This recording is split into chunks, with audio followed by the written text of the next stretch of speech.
Hello everybody, it's me, your favorite Giraffe Factory, And Marsh. and today we're hunting some more monsters in Monster Hunter 4 Ultimate Guild Hall mode.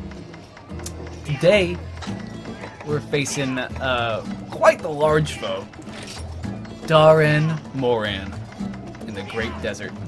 It's a pretty good desert, but we are going to be fighting this massive Elder Dragon with a couple of different people. Some new friends from the Twitch chat.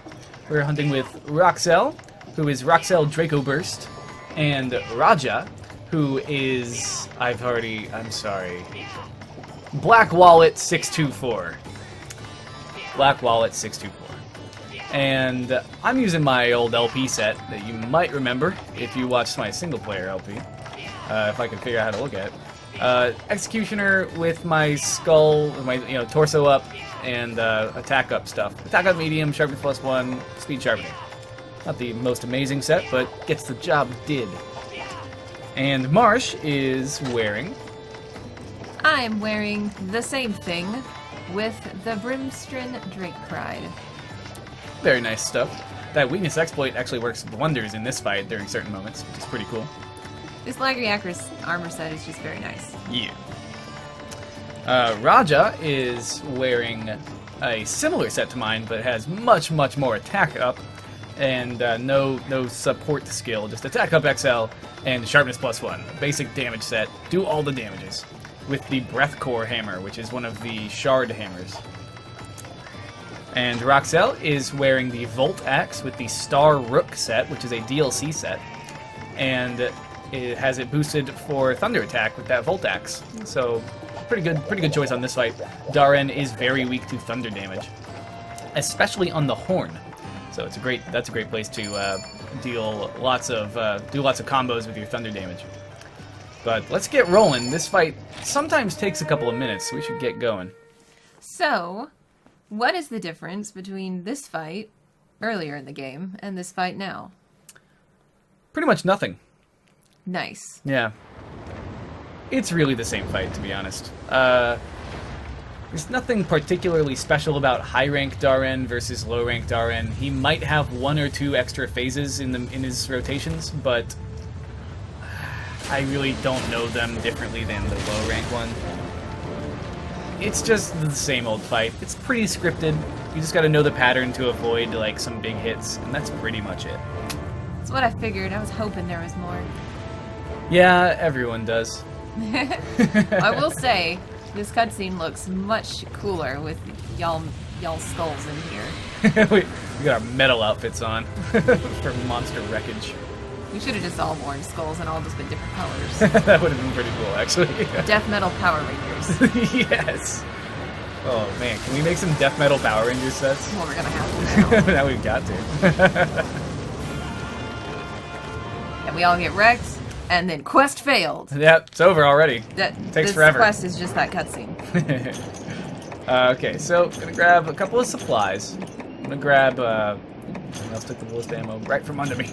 I'm gonna take that, a couple anti-dragon beams, and I'm gonna grab an old pickaxe.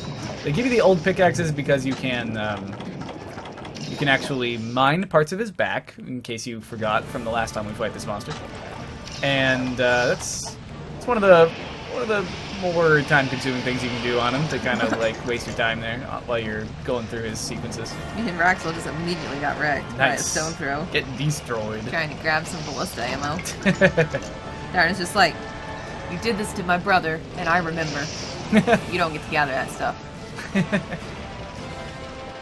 Get on his back here and immediately start comboing his little back plate.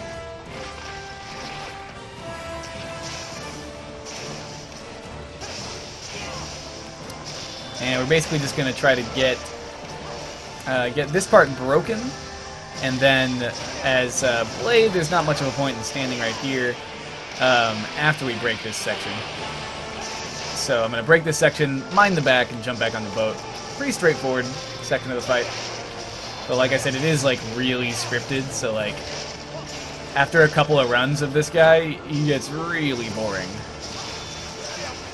So just prepare yourself for that if you want his gear. It's kind of a grind.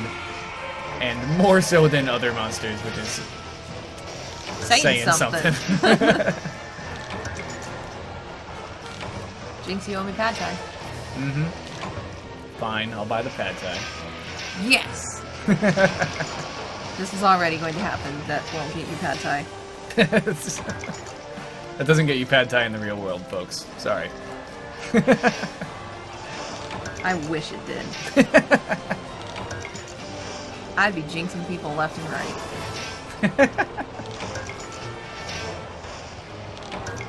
Dragonite, Dahren stones are what I'm more interested in for weapons and armor and stuff.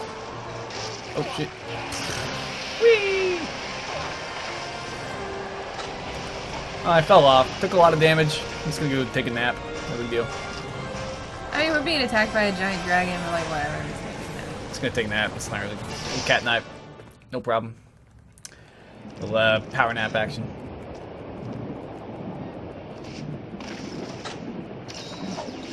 So the reason I grabbed the ballista ammo out was so that I can snipe his spots from far away when he's doing certain animations.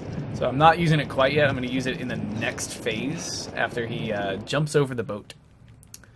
But I took those early just so that I'd have them. In this phase, I'm going to dump all my cannon ammo on him because there's a limited number of cannonballs in the gather spot.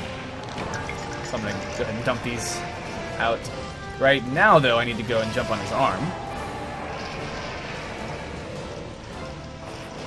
Get up to his front section for the second on-back section of the match. We gotta break this spine, and then also we can break a couple more things up here. But first things first.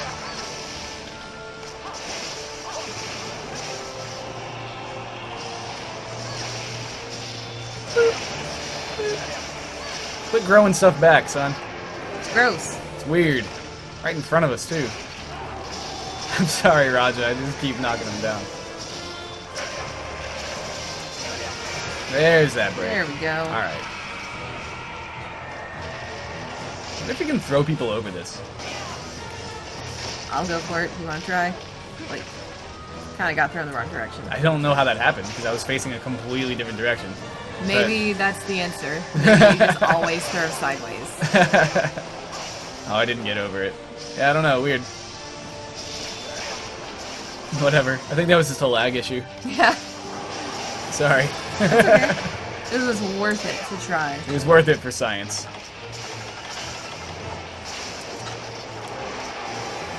Get a little sharpen. The on monsters sections of this game are like horribly desynced, and I'm like not really sure why, but like just the way the code works, it like makes it hard to actually. Apparently just makes it hard for them to get the hunters in sync on the back, which is pretty funny. So like you just like teleporting around and like walking and like sliding across the monster to other people. Oh, okay, he got under before we broke that part. I'm trying to break that that ridge on his head, on the back of his head, because that lets you go and attack the horn. Is that ridge the hardest part on him to break? It might be. I'd say it's like right there with the horn. Yeah. It's definitely the hardest part on his back. Right. Yeah, the other two back breaks are not nearly as tough. Oops, yes. There we go. I'm just shooting the horn here to try to get some horn damage, because you always want to try to get the breaks as long as you can.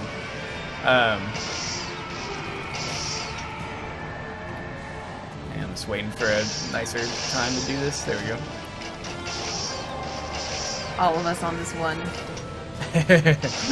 ballista. I love that. It's moving so it funny. in completely different directions. So who took the binder? I'm curious. I don't know. It wasn't me. All right. Sounds good. There are a couple of moments when you want to use the binder. Depending on what your strategy is, you want to use the binder to keep the other hunters on the back, or maybe just to prevent the boat damage / hunter damage. But yeah, the binder is pretty important in this fight. And until you see someone use it at the right time, it's usually a better idea to let someone else have it, or just like throw it out at random times. I guess that also works. You'll realize that certain moments are not nearly as good as others. It all depends on how you want the fight to go. So once he goes under the sand like he did when he jumped over to this second phase, he actually gives you another part to break on his back here. Don't know how, but you know, whatever.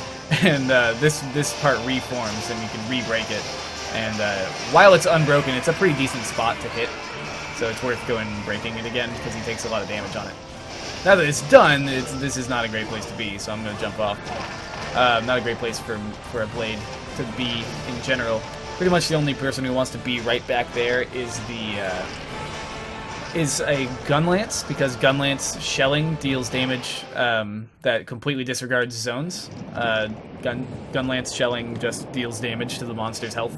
Doesn't matter what zone it's on. So gun lance shelling, if you're going a shelling route for that, or an HBG who's using a lot of pierce shots, or I guess rapid fire LBG pierce shots. But HBG has the advantage in that pair.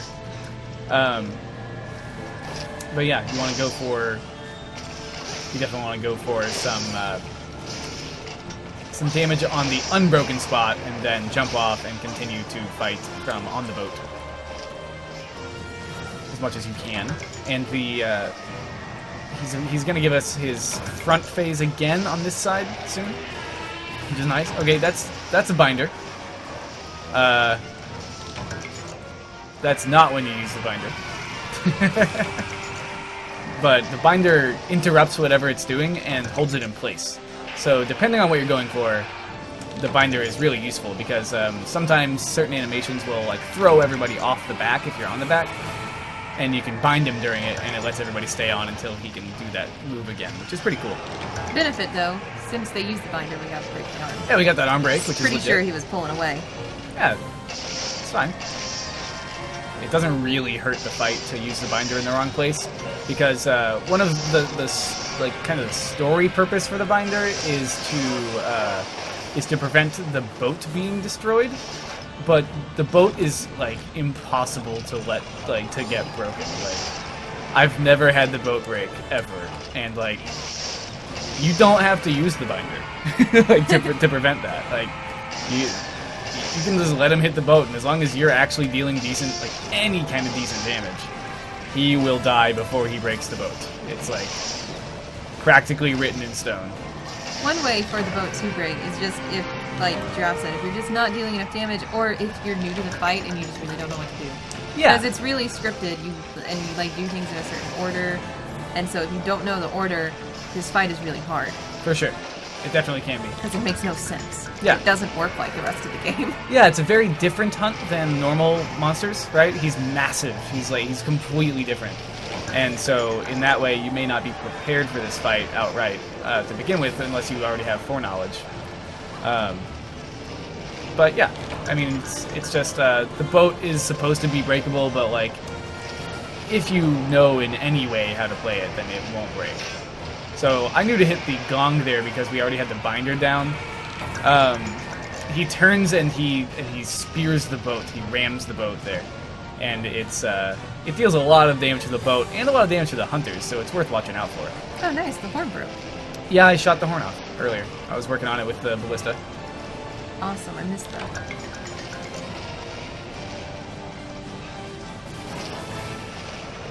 So these cannonballs are currently my best damage, which is why I'm doing this.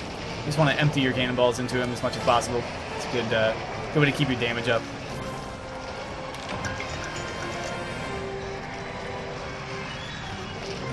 The cannonballs are nice because you don't have to aim them. As long as he's close enough, you're good.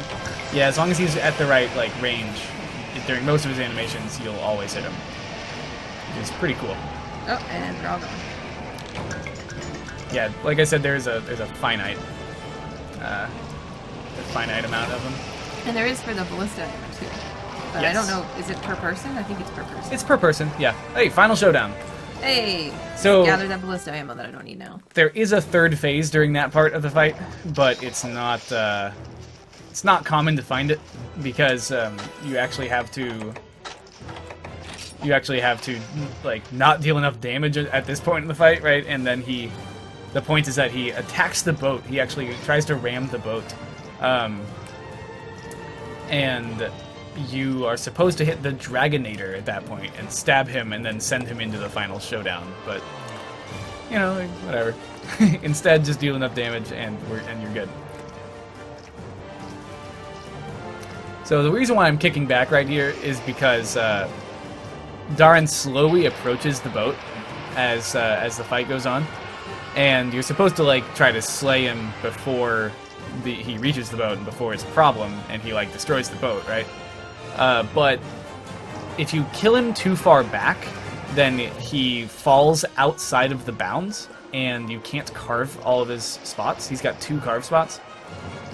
So you hang out here and let him walk up, and this gives you enough time to deal good damage to him while letting him flinch and retreat while he takes a bunch of damage. So it's kind of a waiting game up until then. Raja is going with the aggressive approach, but I'm definitely going to hang back because I don't want it to stagger and fall back into the outside of the zone. And as long as your whole team doesn't run out there to fight it, it's normally fine. Yeah, for sure.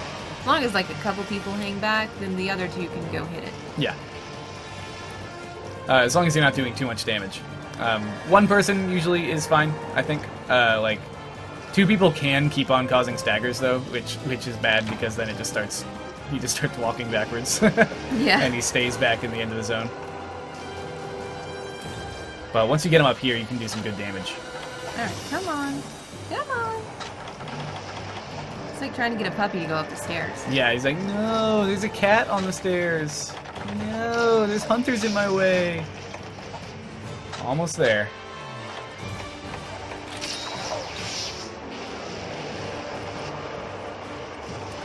And the best zone to attack for damage, straight damage, is actually the chest here. This goozle, I think that's the technical term.